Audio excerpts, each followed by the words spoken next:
राधे राधे भक्तों, जय श्री कृष्णा, जय श्री राधे।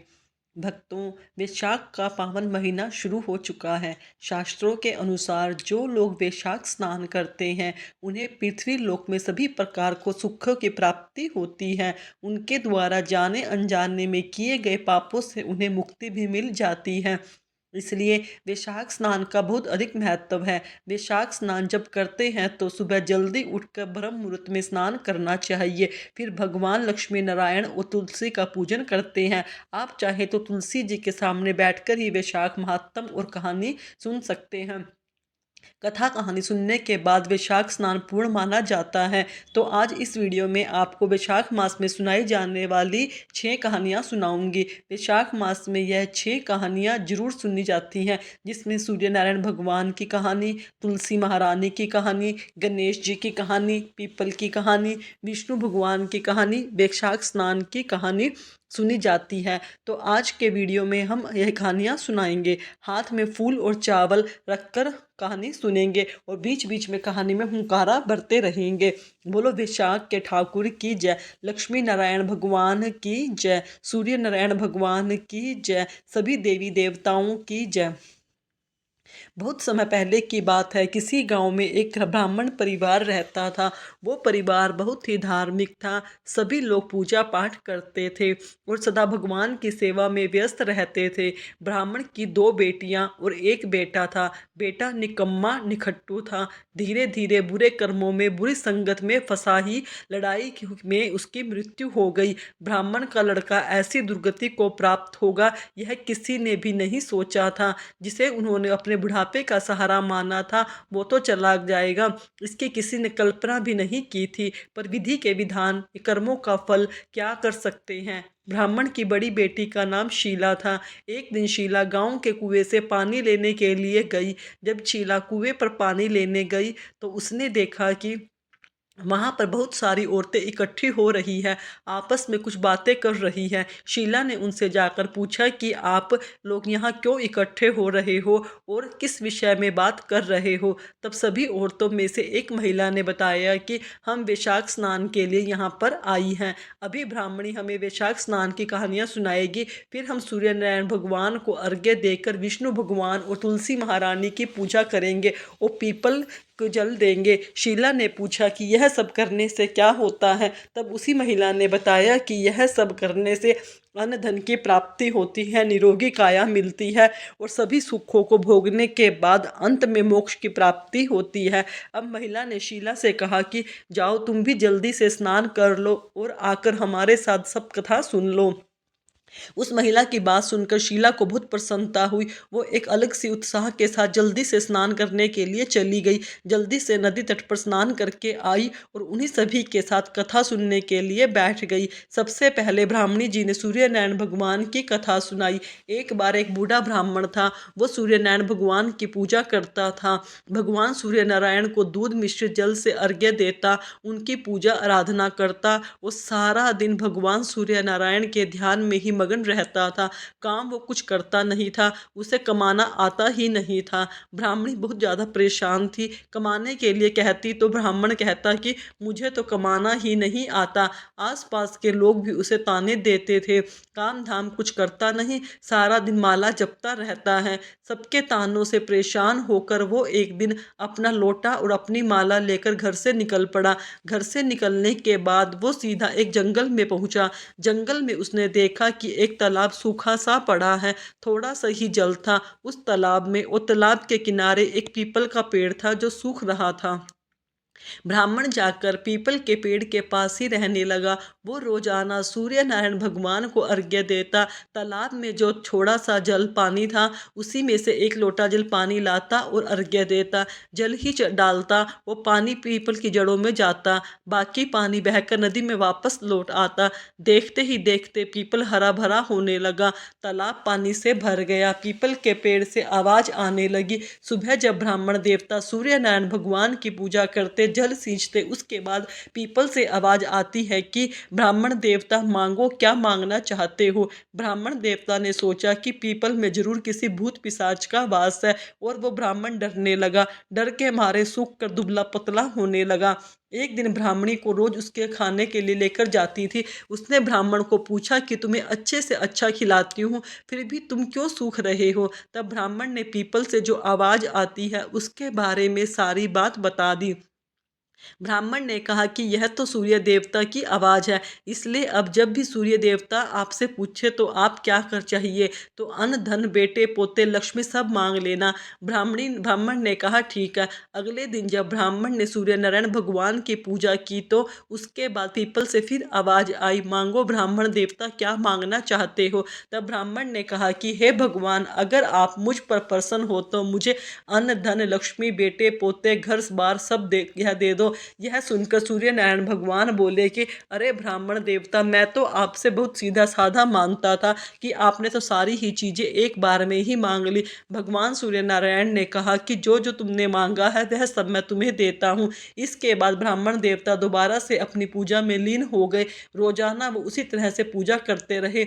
एक दिन ब्राह्मण देवता ने सोचा कि चलो नगर की तरफ देखता हूँ, घर की तरफ देख के आता हूँ कि घर परिजन का हाल कैसा है। जब वो घर के पास गए तो उन्होंने देखा कि वहाँ पर कोई महल बन गया है। महल के छज्जे पर ब्राह्मणी बैठी थी। ब्राह्मणी ने जब देखा कि नीचे गली में ब्राह्मण देवता आए हैं तो बच्चों से कह दिया कि उन्हें जल्दी से अंदर बुला लो। अंदर बुलवाने के बाद ब्राह्मणी ने बताया कि सूर्य नारायण भगवान की कृपा है, आपकी पूजा का फल सूर्य नारायण भगवान ने हमें दिया है। यह जानकर ब्राह्मण बहुत खुश हुए। ब्राह्मणी ने ब्राह्मण को ही घर रहने के लिए कहा, लेकिन वो घर पर नहीं, वापस जंगल में उसी पेड़ के नीचे जाकर बैठ गए और सूर्य नारायण भगवान की साधना में लीन हो गए। सूर्य नारायण भगवान जैसे अपने ब्राह्मण पर अपनी कृपा दृष्टि बनाई, उसी तरह इस कहानी को कहते सुनते हुंकारा भरते सब पर अपनी कृपा दृष्टि बनाए रखना। बोलो सूर्य नारायण भगवान की जय। तुलसी माता की कहानी। एक बार की बात है, एक बुढ़िया थी, तुलसी जी की सेवा करती थी, तुलसी जी को जल सींचती थी और पूजा करती। तुलसी जी को कहती है, तुलसी माता अड़वा दो, गड़वा दो, पीताम्बर की धोती दो, मीठा मीठा भात दो, बैकुंठ का वास दो, चटके की चाल दो, पटके की मौत दो, झालर की झनकार दो, चंदन का काठ दो, साई का राज दो, दाल भात का जिमन दो, 11 का दिन दो, श्री कृष्ण का कंधा दो। तब तुलसी माता यह सुनकर सब सूखने लगी। एक दिन कृष्ण भगवान ने पूछा कि हे तुलसी, तुम धीरे धीरे क्यों सूख रही हो। तो तुलसी माता ने कहा, मेरे मन की बात मन पूछो मैं प्रभु। तब भगवान कृष्ण ने कहा कि अगर मैं नहीं पूछूंगा तो कौन पूछेगा। तब तुलसी माता ने कहा कि एक बुढ़िया माई रोज आती है, मेरी पूजा करती है और जाते समय यह कहती है कि बाकी सब तो मैं दे दूंगी, लेकिन आप श्री कृष्ण जी का कांधा कहाँ से दूंगी। तो कृष्ण भगवान बोले, जब वो मरेगी तब मैं जाकर उसे कांधा दे दूंगा। तुम्हारे भक्तों की इच्छा पूरी करना मेरा परम धर्म है। अब इस तरह कृष्ण भगवान ने तुलसी महारानी को आश्वासन दे दिया। धीरे धीरे समय बीतता गया, बुढ़िया माई का अंतिम समय आ गया। वो मर गई और सारे गांव वाले इकट्ठे हो गए, क्योंकि बुढ़िया माई को कोई नहीं था। बुढ़िया माई को ले जाने के लिए जब गांव वाले आए तो बुढ़िया माई इतनी भारी हो गई, किसी से नहीं उठती थी। सबने कहा कि वैसे तो सारा दिन पूजा पाठ करती थी, पाप नष्ट होने की माला फेरती थी, पर इतनी भारी क्यों हो गई। बूढ़े ब्राह्मण के वेश में भगवान श्री कृष्ण ने पूछा कि यह भीड़ क्यों लगी है। तब एक आदमी ने कहा कि बुढ़िया मर गई, पापिन थी, इसलिए किसी से नहीं उठ रही। तो कृष्ण भगवान ने कहा कि मेरे को एक बात कान में कहने दो, यह उठ जाएगी।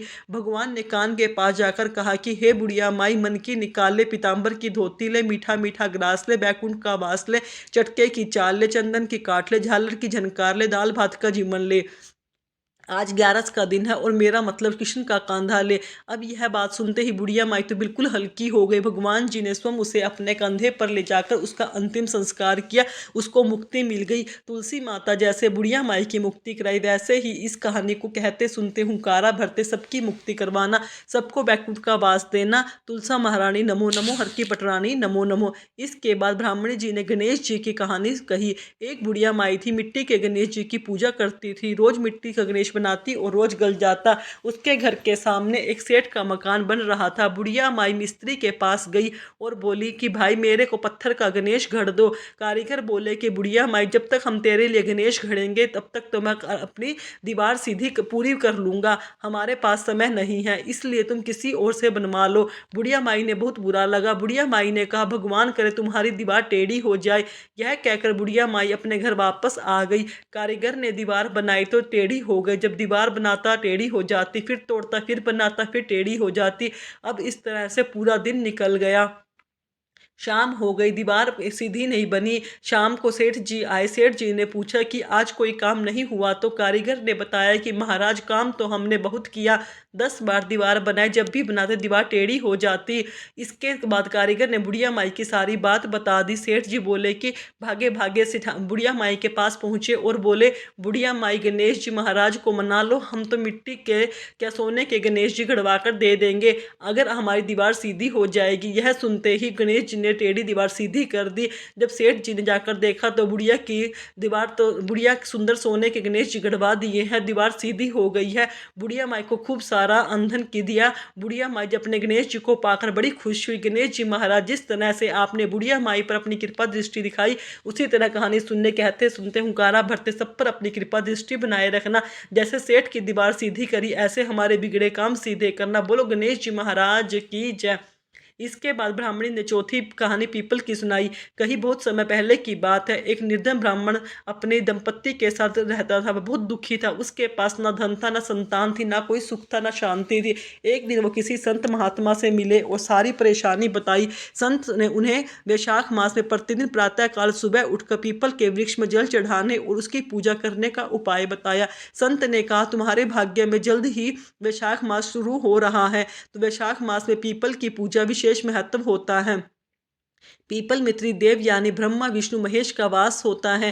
वैशाख मास विशेष महत्व है। इस महीने में सूर्य उदय से पहले पीपल को जल देने से, उसकी परिक्रमा करने से, दीप प्रज्वलित करने से महान पुण्य की प्राप्ति होती है। इससे सभी पाप भी नष्ट हो जाते हैं, जीवन में सुख संपत्ति आती है और जीवन में खुशहाली भी आती है।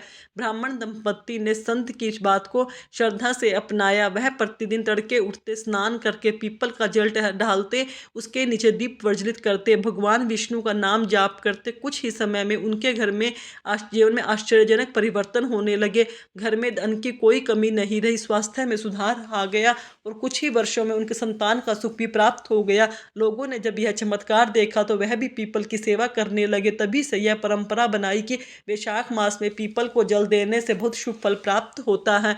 हे पीपल देवता, जैसे बूढ़े ब्राह्मण की झोली भरी, ऐसी इस कहानी सुनते हुंकारा भरते सबकी करना, सब पर कृपा बनाए रखना, सबकी मन की इच्छा पूरी करना। बोलो पीपल देवता की जय, वैशाख मास के ठाकुर की जय। इसके बाद ब्राह्मणी ने अंतिम 5वीं कहानी विष्णु भगवान की सुनाई। एक समय की बात है, पृथ्वी पर अधर्म और पाप बहुत ज़्यादा बढ़ गए। राक्षस और दुष्ट लोगों का धर्म का नाश करने लगे। साधु संत और श्रद्धालु जन बहुत परेशानी थे। सभी ने मिलकर भगवान विष्णु से प्रार्थना की। बोला हे नारायण, हमें इस संकट से मुक्त कीजिए। भगवान ने भक्तों की पुकार सुनी और कहा कि धर्म की रक्षा के लिए मैं समय समय पर अवतार लेता हूँ। वैशाख मास में जो भक्त सच्चे मन से मेरी पूजा करता है, स्नान दान व्रत करता है, मैं स्वयं उसकी रक्षा करता हूँ। उसी समय एक भक्तिपूर्ण ब्राह्मण हरिधर, जो बहुत निर्धन था लेकिन परम भक्त विष्णु का भक्त था, प्रतिदिन वैशाख मास में सूर्य उदय से पूर्व स्नान करता, तुलसी के पत्तों से भगवान विष्णु की पूजा करता और भजन कीर्तन करता।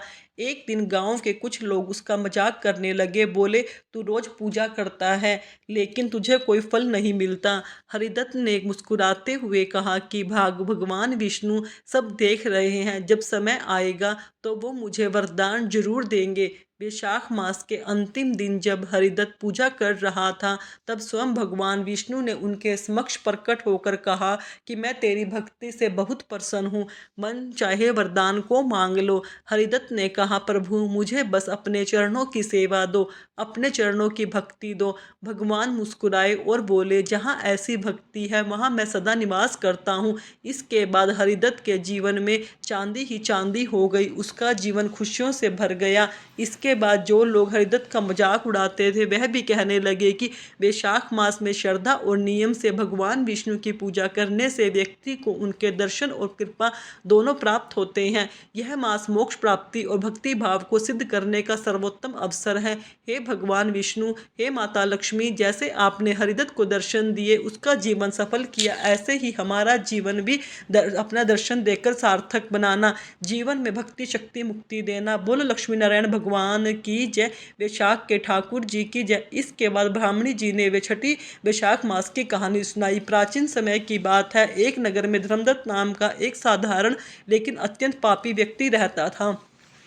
वह झूठ बोलना, दूसरों का धन हड़पना और कभी कभी धर्म कर्म के कारण में कोई भी रुचि नहीं करता था। जीवन भर पाप करने के बाद जब अंत समय आया तो यमदूत उसे लेने के लिए आए। वो भयभीत हो गया और प्राण बचाने के लिए गुहार लगाने लगा। धर्मदत्त ने एक समय वैशाख के महीने में गर्मी से परेशान एक संत को जल पिलाया था। उसी पुण्य के प्रताप से नारद मुनि उसके सामने प्रकट हुए। धर्मदत्त ने उनसे प्रार्थना की कि मुझे आप इस पाप से मुक्ति का मार्ग बताइए। नारद जी ने कहा, यदि तुम सच्चे मन से प्रायश्चित करना चाहते हो तो आने वाले वैशाख मास में सूर्योदय से पहले पवित्र नदी में स्नान करना और भगवान विष्णु का ध्यान करना, इससे तुम्हारे सारे पाप नष्ट हो जाएंगे। धर्मदत्त ने नारद मुनि की बात मानी। जैसे ही वैशाख मास आया वो प्रतिदिन ब्रह्म मुहूर्त में उठकर गंगा नदी में स्नान करने लगा और हरि नाम का जाप करने लगा। उसने दान जप और पूजा का भी पालन किया। एक महीने के अंत में धर्मदत्त पूरी तरह से बदल चुका था। उसका मन शुद्ध हो गया था और जीवन में शांति का अनुभव होने लगा था। जब उसका मृत्यु का समय पुनः आया तो इस बार यमदूतों की जगह भगवान विष्णु के दूत आए और उसे वैकुंठ धाम ले गए। सभी लोगों ने कहा कि वैशाख मास में स्नान जाप तप करने से भक्ति का अत्यंत पुण्य फल प्राप्त होता है। यह महीना आत्म बुद्धि और मोक्ष प्राप्ति का विशेष अवसर है। जो व्यक्ति इस महीने में नियम पूर्वक स्नान करता है वह सभी पापों से मुक्त होकर दिव्य लोक की प्राप्ति करता है। हे हरि विष्णु, हे वैशाख मास के ठाकुर, हमारा भी मार्गदर्शन करना और जीवन में सुख शांति संपन्नता का आशीष देना। बोलो लक्ष्मी नारायण भगवान की जय, वैशाख के ठाकुर की जय। इस तरह ब्राह्मणी ने वैशाख की 6 कहानियाँ कही, जिसे सुनकर शीला बहुत प्रसन्न हुई। फिर सभी औरतों के साथ मिलकर उसने पूजा की और वापस घर आई। घर आकर उसकी माँ ने देर से आने का कारण पूछा तो उसने सबको मंदिर की बात बताई। सभी बहुत प्रसन्न हुए। शीला को बोले कि हम भी वैशाख स्नान करेंगे। हम वैशाख स्नान के प्रभाव से उनके जीवन में सभी दुखों का अंत हुआ। बोलो वैशाख मास के ठाकुर की जय, लक्ष्मी नारायण भगवान की जय। इस तरह हमारी वैशाख स्नान की कथा पूर्ण होती है। अगर आप वैशाख स्नान कर रहे हो तो आप वैशाख की कहानी जरूर पढ़ेगा और ज़रूर आप इसके अध्याय सुनिएगा। आपको ज़्यादा से ज़्यादा फल प्राप्त होगा। भक्तों, अगर आपको मेरी सुनाई गई कथाएं अच्छी लगी तो मेरे चैनल को सब्सक्राइब करें, वीडियो को लाइक करें, कमेंट में राधे राधे अवश्य लिखें। धन्यवाद भक्तों।